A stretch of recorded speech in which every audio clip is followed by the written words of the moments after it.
Well, good morning, Juanita. How are you? I am great. Thank you so much for having me. Thank you for being here. I'm really excited for this conversation. Yeah, I'm excited. Yeah. So I always like to start with an icebreaker question. Okay. And today I'm going to ask you, what was your first pet? My first pet was a dog, Oh, and her name was Snowball. oh, what kind of dog? It's poodle. Oh, I love poodles. We could Hmm. talk about dogs all day. That's probably not why I brought you here, but um, yeah. Are you a So pet lover? I am. I love pets. I love dogs mostly, but I grew up with dogs and Mhm. yeah, always kind of liked animals more than people. So, I understand. yeah. Okay. Well, Juanita, we chatted a few weeks ago, so I know why you're here. But for our listeners, could you just tell us who you are, where you are, and what you do? Sure. So I am Juanita Corry Jackson. I am wear a lot of hats. So I am a pastor. I'm an best-selling author. I'm a coach. I'm a trainer, and I am showing up in the world every day, trying to live life on purpose and doing what I believe I've been called to do. Love it. And you are in Charlotte? Is that? I'm in Charlotte, North Carolina. Yes, Yeah. that's Okay. What's the weather like there today? actually, it's pretty comfortable today. I mean, yesterday was like it was a little rainy, but it was still warm. I'm like, Mm. where is winter? Oh, Yeah, so we're nice in summer days. all right. I'm guessing your winter is very different than ours here in Wisconsin. Very different. Yeah. I've Yeah. been to Wisconsin once in my life, and it was in the winter. I was like, oh my God, I don't have enough clothes. Yeah. Yeah. That's not a fun time to come visit us. Come back in summer. It's much nicer. Okay. Okay. Okay. So let's start with the fact that you are a best-selling author. Let's Mhm. talk about that. You have Okay. a few books. Tell us about Yes. those. So my very first book is called Moving Forward. It did not make the bestsellers list, but it was my first book, and it was really about my own personal journey after divorce and how I had to keep moving forward. I couldn't stay in this rut that I could have found myself in because I had no income. I was just starting my business, so I left a good corporate America job, as they would say, to start my business, and then ended up in a divorce with no income. So my book talks about moving forward in my journey of how I pivoted through that process. Okay. Then my second book is an anthology that I happen to be in, and it's called Kingdom Builders in Business. And it is 12 of us in that book that are talking about our journey in business and how we call ourselves faithpreneurs, that we believe it was our faith that carried us through that journey of becoming business entrepreneurs. And then this book, which is Divine Shift, I am the visionary author. It is an anthology as well. And both of those books, Kingdom Builders in Business, made the bestsellers list. This book, Divine Shift, made the bestsellers list. And we are talking about getting out of the box, right? Moving from religion to relationship. And religion is just a set of rules that man have made up for us to live by. And so that book made the bestsellers list. And then lastly, I just created a 2021 planner that is called Vision by Design. I created this or planner because I couldn't find what I wanted on the marketplace. So I created it. So it has inside your monthly view, your weekly, daily view. It has a place for your budget, for your vision. It has some motivation through it. And so I needed something to encompass my whole life. So I created this Vision Design 2021 planner, and it has just hit the market. Wow. That's amazing. I did not know about the planner. I'm Yeah. I'm kind of a planner junkie, so I'm very intrigued, but we'll have to talk about that when we're done here. Yes, yes, yes. Yes. Okay. So what what intrigued me most about you when we chatted was that you actually help women create their own ministries. Yes, yes. So, my brand new business is called Global Impact University Consulting. Mm. And within that business, really helping predominantly women, not that we won't help men, but I believe I'm called to serve women because whatever you've come through, you can then reach back to help somebody else. So, anyway, this Global Impact University Consulting will help women, one, design, find out what their gift is, and then how do we move from our gift to walking in our purpose, and whether that's in ministry or business, because I believe your business can be a ministry as well. Mm. So it's not always about in the church behind a pulpit, although we do help people understand their gift of how, if they're going to preach or teach, and how to study the Bible and how to deliver a message. All of that is a part of encompassed in Global Impact. But we take it a step further than that. I believe that your gift is what you were sent to the world with. And when I understand my gift, it will align with my purpose. And so that's what we're helping women do. I love that. Um, so can you define ministry for us? Yes, yes. So ministry is all about servanthood. Ministry is how do I come outside of myself, looking to gain something for myself, serve the world. So I believe, like I said, our gift is connected to ministry. So from a biblical perspective, our gift, the Bible says our gift will make room for us. So I believe my gift is a part of my ministry. It is how I serve the world. It is what I was sent here to do. But my gift will also produce something for me. So it's not that you don't get something in return. It's just that I don't go looking for it. How can I show up to serve? And so one of my mentors, Mr. Les Brown, says that, listen, when you show up in the world and serve, money will come looking for you. Mm. So ministry is how I serve. Yes. Okay. Okay. And are you affiliated with a certain denomination, or how does that work? Yes, so our ministry, the church part of it is called I Believe God Ministries International. It is non-denominational, and Global Impact University is a covenant partner with I Believe God Ministries International. Okay. So from somebody who knows that they have a gift, that they're going, yes, I've been called to teach the Bible. Yes, I've been called to preach. That is a gift. And so from Global Impact, we will help you develop.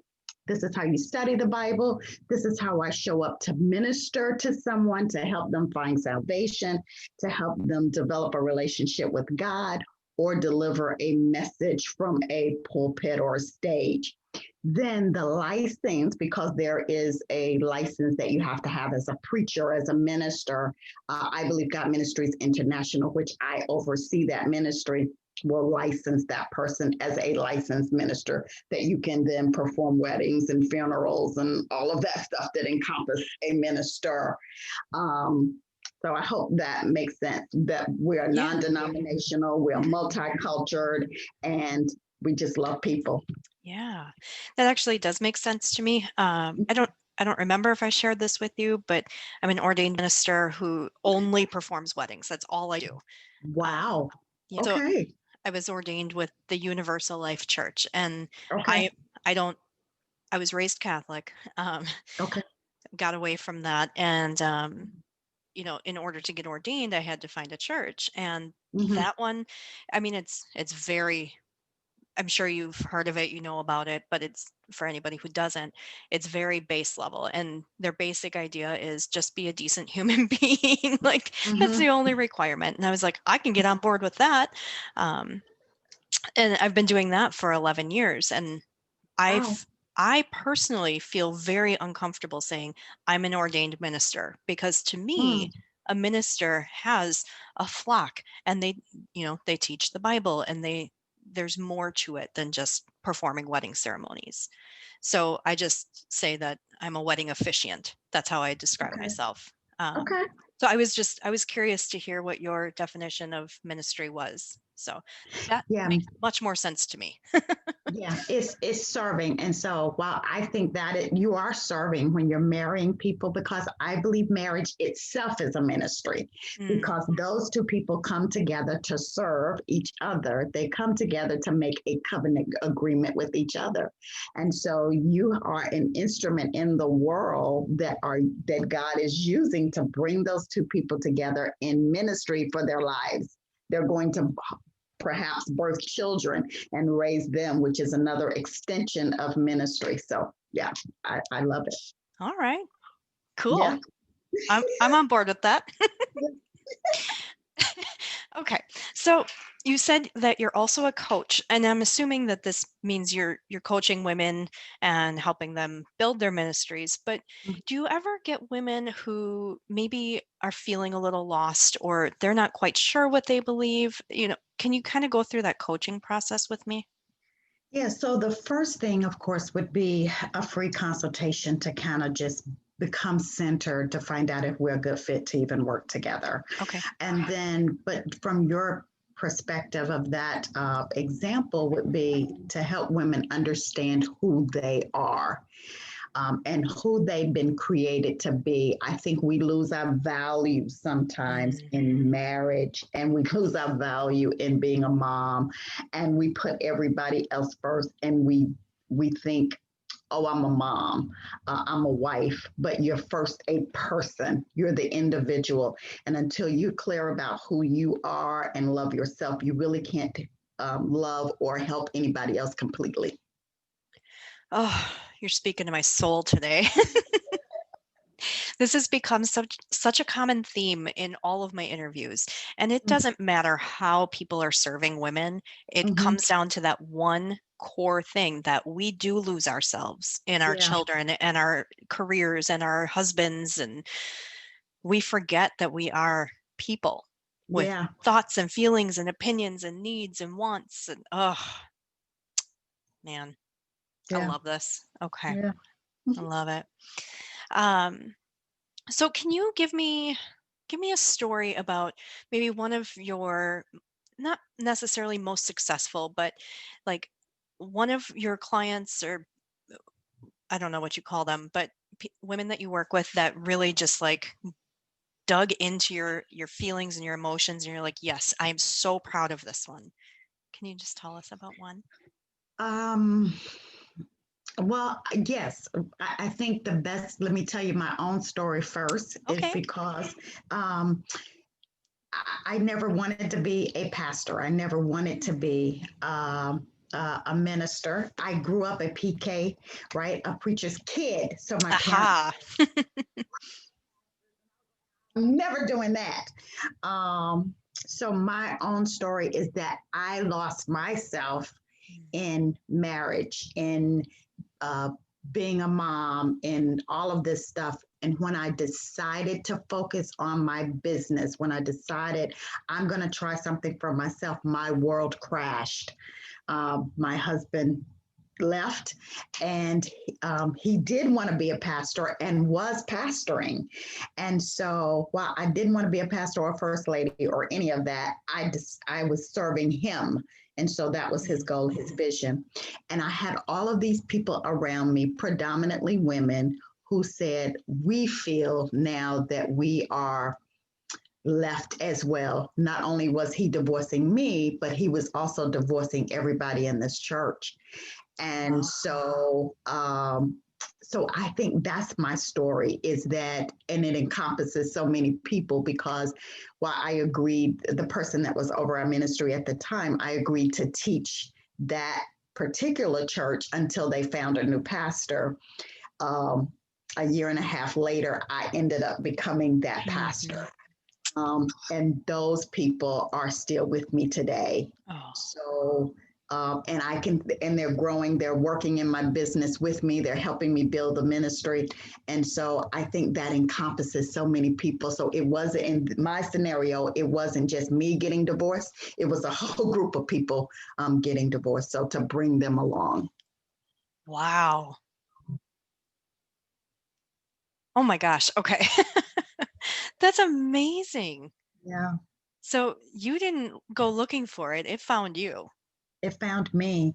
Hmm. And that's one of the reasons now that Global Impact exists, because I was running from the very thing that was my gift. Like I knew always that I wanted to teach, but I never wanted to do it in a church building. I didn't want to have that title connected to it for whatever the reason, and probably because of my upbringing. I was like, I'm not doing it in a church. I will teach in corporate America, and had all of these skills where I was training in corporate America, but never saw myself in a church.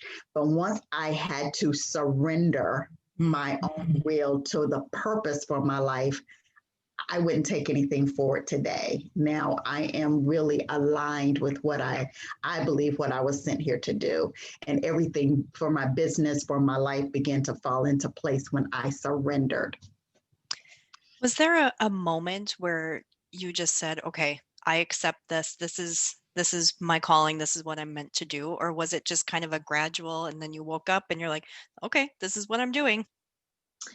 I think over time it was gradual, but there was a kind of, as a Jana Van Zant would say, kind of down in the gutter truth moment.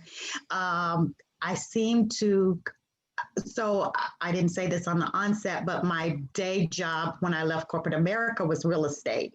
Mm. And while I had a couple of clients, I was not very successful in real estate. So I ended up getting a job working for somebody else to make money to put food on the table. And I kept praying and saying to God, what is it? Like I've studied, I've gotten this license. Why can't I get the clients? And I found myself, I haven't told this story to anybody, so I don't want to cry, but I Oh, found myself one night just laying on the floor and began to cry. And what I heard in my spirit was, when you surrender to me, you can have what you want. And oh. so it was in that it was in that moment that I said, okay, because I was really just teaching at church because all these people asked me to teach. They didn't want to be left alone. And I felt obligated that my husband had walked away from me and them, that I had to do it. But when I got out of the position that I had to do it and that I want to do it, it everything just turned for me. Then I started getting phone calls of people sending me clients for real estate.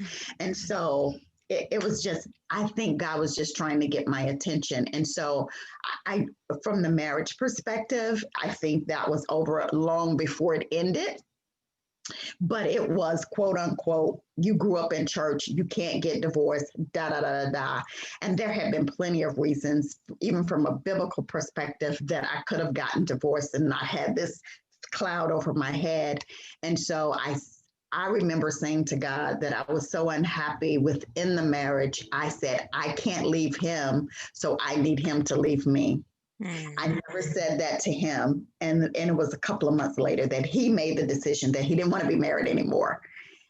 But I still wasn't ready for it, even though I asked for it, if that makes sense. And Oh, yeah. sometimes there are things that come to us that we're asking for that we're not ready for. And so I didn't feel like I was ready. But when I surrendered, I really was ready. The gift was always there waiting for me to just step into it. I think, first of all, you gave me goosebumps with that story. um, but just touching on the divorce part, even though it was something that you wanted and you said you weren't quite ready for it, Mhm. I think that a lot of us, even when it is something that we want, whether it's changing jobs or retiring or, going through a major life transition like that, Mhm. even if we know that's what is best and that's what we want, there's still a grieving process. Yeah. And a lot of us don't acknowledge that. We think Yeah. that life can just continue on, and until we acknowledge that and go through the grieving process. Yeah. Yeah. Oh, Yeah. that's And powerful. that is so true. I remember, so just being transparent, Mm, my husband had multiple affairs. I'm And sorry. no, it's good. It's good. I know now that it just wasn't supposed to be.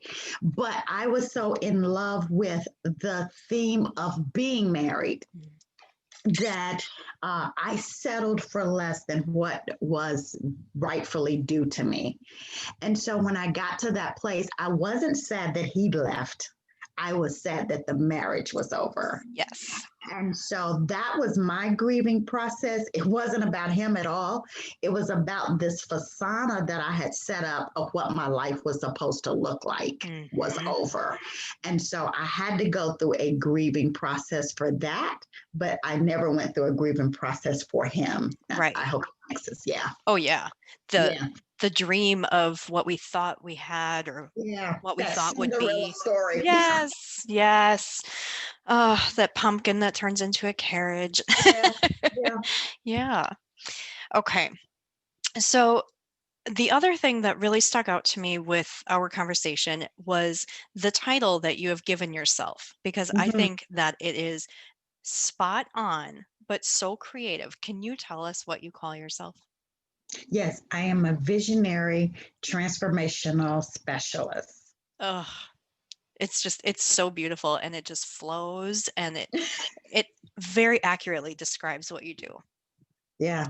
Yeah. Yeah. How did you come up with that? I think everything starts with vision. And again, I think it was when in that, I didn't really always know that. It was when I came into that surrender moment. I was able to be aligned with Les Brown. And they taught us that we had to look inside ourselves and really look at our gifts there and decide what is it that you were sent to do. And the one thing my passion of teaching on is vision. And so that's how I came up with, hey, that's what I love. That's what I do. And so everything starts with a vision. And so vision is what I see futuristically. It hasn't happened yet. And global impact ties back to that. So how can I manifest that I can see inside myself, but hasn't manifested in the world yet? And I love to tell my clients that you have to see it before you see it. Hmm. You have Mm, to see it before you see it. yeah. I like that. Because we see it internally first. Mhm. It's in our mind's eye, it's in our spirit first. And then how do I get it from in here out into the world to manifest it? And so that is a transformational process. And so when I take this idea that I believe is downloaded, I'm not that smart. So I believe it's Oh. down from the Holy Spirit, not from me. And so when I take that vision that God is giving me, how do I then take it from here and get it to the world? And so that transformational process is taking the vision, writing it down, because our words written become permanent. And so the vision does not escape me. And we put it Yeah. into a plan. Yeah. If you had to put a number on it, how many women have you helped transform their vision into reality? Oh my God, a number Mhm. would be hard because I am talking to the world sometimes, and though I don't know that they're there, they're there. So Yeah. from the people I know, my inner circle, I would say roughly maybe right about 40 or 50 now. Wow. Yeah. Wow. Yeah, but That- I had someone who sent me a message on social media and said, um, I'm in New York. I believe she was in Chicago and said, I listen to you every Sunday morning. And I wanted you to be encouraged to know that your messages are transforming my Mm. life. And she said in her message to me, I don't know if we'll ever meet on this side of heaven, but you encouraged me today. And this person was going through COVID at the Mm. time. And so I immediately sent a prayer back to her in Messenger, praying for her healing. And she actually emailed me back saying, or texted me back saying, I'm feeling better and the fever broke. So I can't put a number on because everybody won't send me a message, but that Sure. person did. So Yeah. yeah, That's amazing. And you're absolutely right. You never know who's listening. no, Yeah. It could no, be that quiet person in the back of the pew. Yeah. yeah. Oh. So your church and your pastoring, is that the only vocal time that you have, or do you have a podcast or a show that you do? Yeah, I have a podcast called Let's Talk, and it is designed to have real conversation, authentic conversations, just as we're having today. And we talk about faith, we talk about real estate, we talk about investing, we talk about business. So we're just having good conversation, real people for real situations. Love it. What's next for you? What are you most excited for? I'm excited for global impact because it's a new baby. I've just birthed it, and so getting it off the ground. Our official launch will be in January, so people can tune into my social media to get the official date. But it's going to be somewhere around the second week of January. We're planning that out right now. That's actually perfect because I plan to air this the second Sunday in January. So, Wow! Yay! That's yay! good. Yeah, that's good timing. Yes, Okay. Divine intervention, perhaps. Um, divine. Yes. yes. All right, Juanita, where can people find you? So you can find me on my website, which is JuanitaCorryJackson.com. And you can find me all things on social media, Juanita Corry Jackson. Okay. I'm going to link to those in the show notes for sure, Okay. because I think a lot of people are going to be very interested in at least hearing what you have to say in Yeah, thank you. some form. Yeah, Thank you. definitely. Thank you so much for joining me today. Thank you for having me. It's been a pleasure.